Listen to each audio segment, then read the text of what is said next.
अस्सलामुअलैकुम and hello to all students. उम्मीद है आप खैरियत से होंगे। आज हम जो टॉपिक स्टडी करने जा रहे हैं वो है मायोकार्डियल इन्फॉर्क्शन। अगर हम मायोकार्डियल इन्फॉर्क्शन के लफ्ज़ी मतलब पे गौर करें तो मायो का मतलब होता है मसल्स, कार्डियल रेफ़र करता है हार्ट के मसल्स को और इन्फॉर्क्शन कहते हैं डेथ को। यानी इस कंडीशन में, इस डिज़ीज़ में दिल के जो मसल्स होते हैं उनकी डेथ हो जाती है, क्योंकि दिल के मसल्स को ऑक्सीजन की सप्लाई जो है वो मुतासर हो जाती है, जिसकी वजह से दिल के मसल प्रॉपर वर्क नहीं करते। इसे आम तौर पर हम हार्ट अटैक के नाम से भी जानते हैं। तो आइए देखते हैं कि इसकी सिम्टम्स क्या हैं, कॉजेज़ क्या हैं, फिर इसका ट्रीटमेंट जो है वो कैसे कर सकते हैं। तो सबसे पहले हम इसकी सिम्टम पे गौर करेंगे कि कब हमें पता चलेगा कि हार्ट अटैक आ रहा है, मायोकार्डियल इन्फॉर्क्शन जो है वो हो रहा है। उसकी सिम्टम्स में सबसे पहली जो सिम्टम्स है, as you can see here, chest pain. सीने के अगले सिरे पर, अगले हिस्से पर और यही पीछे की तरफ जाती हुई दर्द होती है, बहुत शदीद, ऐसे जैसे कोई जिस्म को भैंच रहा हो, ज़ोर से दबा रहा हो। उसके साथ साथ जो सिम्टम है, ये जो पेन है, ये हमारी गर्दन की तरफ भी जाती है और लेफ़्ट आर्म की तरफ भी जा रही होती है, जो कि हार्ट अटैक की सिम्टम हो सकती है। दूसरी सिम्टम जो है उसमें शॉर्टनेस ऑफ ब्रेथ, सांस रुक रुक कर आता है, सांस लेने में तंगी महसूस होती है। तीसरी सिम्टम जो है वो नौजिया है, मतली होती है। चौथी सिम्टम जो है उसमें ठंडे पसीने आते हैं।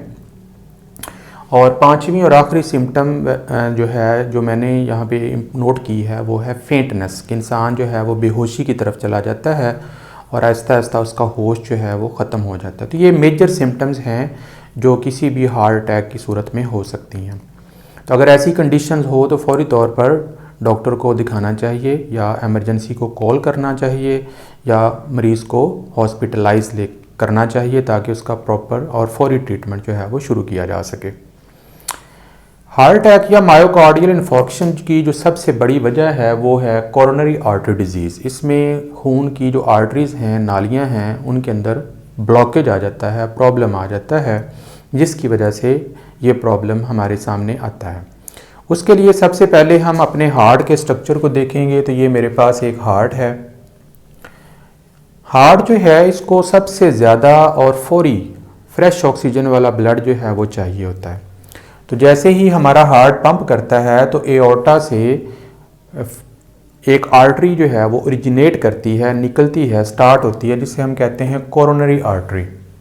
कोरोनरी आर्टरी हमारे दिल के मसल्स को ब्लड सप्लाई करती है, ऑक्सीजन वाला। और ये जो कोरोनरी आर्टरी है, ये फिर आर्टरियोल में और फिर कैपिलरीज की शक्ल में हमारे पूरे दिल के मसल्स को ब्लड सप्लाई करती है। बाज़ औक़ात एज फैक्टर के साथ, बाज़ दफ़ा कोलेस्ट्रॉल का लेवल ज़्यादा हो जाने की वजह से, बाज़ दफ़ा प्लेक इकट्ठा हो जाने की वजह से हमारे जो दिल की नालियां हैं वो ब्लॉक हो जाती हैं। तो अगर तो ब्लॉकेज जो है वो छोटे लेवल पर हो, आखिरी लेवल पर हो, तो दिल का जो हिस्सा है वो इतना ज़्यादा इफ़ेक्ट नहीं करता। लेकिन अगर ब्लॉकेज जो है ये किसी बड़ी आर्टरी में या ज़्यादा हिस्से पर हो तो दिल का बहुत बड़ा हिस्सा जो है वो ऑक्सीजन से महरूम हो सकता है, जिससे हार्ट अटैक की शिद्दत में भी इजाफा होगा। अगर ब्लॉकेज जो है वो किसी छोटे से हिस्से पर हो तो हार्ट अटैक से सर्वाइव हो जाता है और इंसान बच जाता है। और लेकिन अगर यही हार्ट अटैक किसी मेजर आर्टरी में हो जाए, जैसे अगर यहाँ पर हो और बहुत ज़्यादा हार्ट का जो हिस्सा है वो डैमेज हो जाए, उससे फिर क्या होगा कि हार्ट टेस्ट जो है वो फेलियर, मौत का बायस भी बन सकता है। अब हम सपोज़ कर लेते हैं कि यहाँ पर हार्ट अटैक जो है वो ब्लड का क्लॉट हो रहा है, जिसकी वजह से दिल का बहुत सारा हिस्सा जो है इसको ऑक्सीजन की सप्लाई नहीं मिल रही, जिसकी वजह से हार्ट के जो टिश्यूज़ हैं ऑक्सीजन की कमी की वजह से डेथ का शिकार होना शुरू हो जाएंगे और हार्ट अटैक की सिम्टम जो है वो ज़ाहिर होना शुरू हो जाएंगे। अगर हम इसको बड़ा करके देखें यहाँ से आर्टरी को, तो ये मेरे पास एक ब्लड वेसल है जो कि नॉर्मल ब्लड वेसल है, आर्टरी है। इसके अंदर जो ब्लड फ़्लो कर रहा है वो भी नॉर्मल अंदाज में फ़्लो कर रहा है। लेकिन अब यही जो ब्लड वेसल है, इसके अंदर अगर आप देखें तो इसकी जो एपिथेलियम है ब्लड वेसल की, उसके अंदर प्लेक, जो कि कोलेस्ट्रॉल का बना हुआ या उसके फिब्रस टिश्यू होते हैं, फिब्रिन का बना हुआ ये प्लैक बन जाता है, जिससे यहाँ पर आर्टरी जो है वो बहुत नैरो हो गई है, तंग हो गई है, और यहाँ से हार्ट को ब्लड को गुजरने में बहुत ज़्यादा तंगी आ रही है, रुकावट आ रही है, जिसकी वजह से दिल के इतने हिस्से को ब्लड की सप्लाई जो है वो मुतासर हो गई है, ऑक्सीजन का लेवल जो है वो डिक्रीज़ हो गया है, और हार्ट अटैक की सिम्टम जो है वो शो होना शुरू हो गई हैं। अब कौन से लोग ऐसे हैं जिन्हें मायोकार्डियल इन्फार्क्शन का रिस्क फैक्टर होता है, यानी वो इस डिज़ीज़ का शिकार हो सकते हैं, जिन्हें हार्ट अटैक के ये मसाइल जो हैं वो ज़्यादा फेस करने पड़ सकते हैं। तो रिस्क फैक्टर में अगर हम देखें तो हाई ब्लड प्रेशर के मरीज़ जो अपनी मेडिकेशन जारी नहीं रखते, उनके अंदर ये फैक्टर बहुत ज़्यादा होता है कि उन्हें हार्ट अटैक आ जाए। दूसरे नंबर पर स्मोकिंग करने वाले अफराद, उनकी जो ब्लड वेसल्स हैं वो हार्ड हो जाती हैं, उनके अंदर भी हार्ट अटैक का चांस जो है वो आम दूसरे सेहतमंद इंसानों से ज़्यादा होता है। इसी तरीके से डायबिटीज़ के मरीज़ अगर वो अपनी डायबिटीज़ को कंट्रोल नहीं कर पा रहे तो उस वजह से भी हार्ट अटैक का खदशा हो सकता है। इसके अलावा सबसे बड़ा फैक्टर ओबेसिटी है, मोटापा है। जब एक इंसान ओवरवेट होता है तो उसके अंदर भी हार्ट अटैक यानी मायोकार्डियल इन्फार्क्शन का जो ख़तरा है वो बहुत ज़्यादा बढ़ जाता है। इसी तरीके से जो सबसे बड़ा कंट्रीब्यूटिंग फैक्टर है वो कोलेस्ट्रॉल है। एज़ यू नो दैट कि कोलेस्ट्रॉल दो तरह का होता है, एक HDL और एक LDL।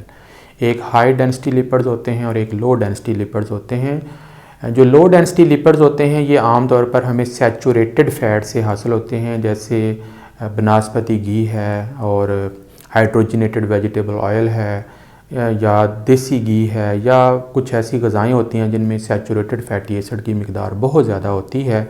तो अगर LDL की मिकदार हमारे जिस्म में इंक्रीज़ हो जाएगी तो वो फिर आर्टरीज़ के अंदर, खून की नालियों के अंदर जाकर जम जाएगा, इकट्ठा हो जाएगा और खून की नालियाँ तंग हो जाएंगी, उससे भी हार्ट अटैक का खदशा हो सकता है। तो ये लोग जो होते हैं इन्हें ज़्यादातर जो है वो इसका रिस्क फैक्टर जो है वो होता है कि उन्हें हार्ट अटैक आ जाए। अब अगर खुदा न खास्ता ऐसा हो जाता है तो फिर इसका ट्रीटमेंट क्या है, इसके बचने का तरीका क्या है। तो हार्ट अटैक के ट्रीटमेंट में सबसे पहले तो इसका टेस्ट होगा, ECG होगी, इलेक्ट्रोकार्डियोग्राम करेंगे जिससे हार्ट बीट का अंदाज़ा होगा। उसके साथ साथ फिर एंजियोग्राफी एक टेस्ट होता है कि पता चलाने के लिए कि हमारे हार्ट में ब्लॉकेज जो है वो किस जगह पर है। तो एंजियोग्राफी के ज़रिए हम एग्जैक्ट लोकेशन जो है वो मालूम कर सकते हैं। फौरी तौर पर जो ट्रीटमेंट आमतौर पर डॉक्टर एंजॉय करते हैं उसमें एंजियोप्लास्टी आती है, जिसमें कैथीटर बलून जो है वो आर्टरीज में इंसर्ट किया जाता है। इसके अलावा थ्रोम्बोलाइसिस भी की जाती है, जिसमें ऐसी मेडिसिन दी जाती हैं ताकि वो जो थ्रोम्बस बना हुआ है, क्लॉट बना हुआ है, प्लैक बना हुआ है, उसको वहाँ से रिमूव किया जाए।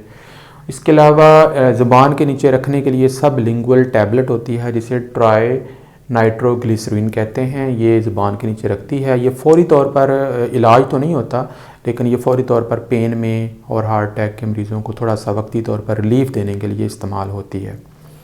इसके अलावा डॉक्टर एस्प्रिन का भी इस्तेमाल करते हैं, उसमें आधी गोली इस्तेमाल की जाती है जो कि ब्लड थिनर के तौर पर इस्तेमाल होती है ताकि खून पतला हो जाए और उसको ब्लड को फ़्लो करने में इस्तेमाल किया जा सके। बहुत सारे अफराद जिनके अंदर ये कॉर्नरी आर्टरी ब्लॉकेज का इशू होता है उन्हें आमतौर पर स्टेंट लगा कर भी ट्रीट किया जाता है। अब यहाँ पर अगर आप देखें तो ये एक ब्लड वेसल है, तो यहाँ पर उसके अंदर जो नैरो हो गया, पैसेज जो है वो बहुत नैरो हो गया है। तो आप हॉस्पिटलाइज होते हैं तो डॉक्टर आपके आर्टरी के अंदर जो है वो स्टेंट जो है वो डाल देते हैं। स्टेंट जो है ये एक तरह का स्प्रिंग नुमा स्ट्रक्चर होता है जो ख़ास किस्म की टिश्यू से बनाया जाता है। इसको एक कैमरे के ज़रिए जो है वो उस मुकाम पर इंसर्ट कर दिया जाता है, डाल दिया जाता है जहाँ पर ब्लड वेसल जो है वो ब्लॉक हुई होती है। तो यहाँ पर देखें तो ये एक स्टेंट जो है वो डला हुआ है। जब ये स्टेंट वहाँ पर खुलता है, ओपन हो जाता है, तो ये आर्टरीज़ का जो ओपनिंग है उसे खोल देता है। अब यहाँ पर अगर आप देखें तो आर्टरीज़ की जो वॉल हैं वो थोड़ी सी ओपन हो गई हैं और ब्लड आसानी के साथ इसमें से फ़्लो कर जाता है। तो ये भी एक बहुत अच्छा तरीका है जिसे एंजियोप्लास्टी कहते हैं। एंजियोप्लास्टी के ज़रिए कैथीटर बलून या स्टेंट डालकर आर्टरीज़ को मसनूई तरीके से ओपन कर दिया जाता है। इसके अलावा अगर आर्टरीज़ जो हैं वो बहुत ज़्यादा ब्लॉक हों और स्टेंट जो हैं वो बार बार फेल हो रहे हों तो फिर उसके बाद इसकी जो ट्रीटमेंट है उसे बाईपास सर्जरी कहा जाता है। बाईपास सर्जरी में फिर क्या किया जाता है कि सबसे पहले सीना खोला जाता है काट कर, और सीने को ओपन करके उसमें से हार्ट जो है उसे बाहर निकाल लिया जाता है। उसके बाद उसमें हमारी टांगों के अंदर वेन्स होती हैं उनको निकाल कर तो बाईपास सर्जरी की जाती है। मिसाल के तौर पर अगर आपका हार्ट की यहाँ पर वेसल जो है वो ब्लॉक हो गई है, तो वेन जो हमने निकाली है टांग से, उसको हम यहाँ से बाईपास कर देंगे और यहाँ से ऐसे उसका कनेक्शन कर देंगे। अब वो ब्लड जो यहाँ से आगे नहीं जा रहा था वो बाईपास करता हुआ इस वेन के ज़रिए जो है वो आगे जाना शुरू हो जाएगा और इंसान जो है दोबारा सेहत की तरफ वापस लौट आएगा। हार्ट को दोबारा जिस्म में कनेक्ट कर दिया जाएगा, सीने को बंद कर दिया जाएगा और मरीज़ जो है आईसीयू में रखा जाता है और उसके बाद फिर जैसे ही उसकी कंडीशन बेहतर हो जाती है उसे वार्ड में शिफ्ट कर दिया जाता है। बहरहाल फिर एक लंबा तरीक़ाकार है, इसके ऊपर बाद में डिस्कस करेंगे। इसी तरीके से इसी कंडीशन में हार्ट अटैक से पहले एक मरहला आता है जिसे एंजाइना पेक्टोरस कहते हैं। एंजाइना पेक्टोरस में भी ऐसे ही होता है, खून की नालियाँ जो हैं वो तंग हो जाती हैं और जो पेन है वो लेफ़्ट बाजू की तरफ जो है वो रेडिएट कर रही होती है और जिसकी जो एक ये अलामत है कि इंसान जो है वो मुस्तकबिल में मायोकार्डियल इन्फार्क्शन का शिकार हो सकता है। तो ऐसे मरीज़ जिन्हें ये रिस्क हो, ख़तरा हो कि वो हार्ट अटैक हो सकते हैं, तो उन्हें अपना बेहतरीन जो है वो इलाज करना चाहिए। अगर वो मोटापे का शिकार हैं तो वो कोशिश करें कि अपने वज़न को कम करें। अगर वो स्मोकिंग कर रहे हैं तो कोशिश करें वो स्मोकिंग ख़त्म कर दें। एक्सरसाइज है, रेगुलर फ़ैट्स, सैचुरेटेड फ़ैट का इस्तेमाल बिल्कुल बंद करना होगा, उसकी जगह अनसैचुरेटेड फैटी एसिड इस्तेमाल किए जाएँ, जैसे ऑयल्स हैं, कैनोला ऑयल है, इसके अलावा ऑलिव ऑयल है। इन चीज़ों का इस्तेमाल करने से भी अफाका जो है वो हो सकता है। बाकी एक्सरसाइज भी बहुत ज़रूरी है, वॉकिंग करने से भी क्लॉट जो हैं वो आहिस्ता आहिस्ता रिड्यूस हो जाते हैं। तो आज हमने मायोकार्डियल इन्फॉर्क्शन के बारे में थोड़ा सा इंट्रोडक्शन हासिल किया है। उम्मीद है आपको ये पसंद आया होगा।